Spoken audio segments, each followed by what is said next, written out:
పండగ ముందర మస్తుగా ఉంది, పంపిస్తున్నది సువాసనలే. ఆహా, ఏంది వాసన ఇంత కమ్మగుంది? నడు చూద్దాం. పద. ఆశీర్వాద్ మసాలా కారం వేసి మరి నోరూరించే వంటే చేస్తే ప్రతి ఒక్కరికి ఇస్తుంది గుమగుమలే పంచేటి. ఇంత గమ్మత్తుగా ఏం నడుస్తుంది ఈడ?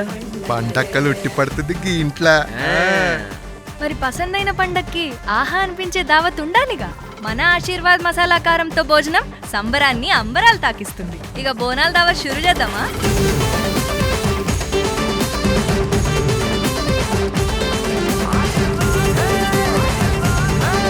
ఆహా,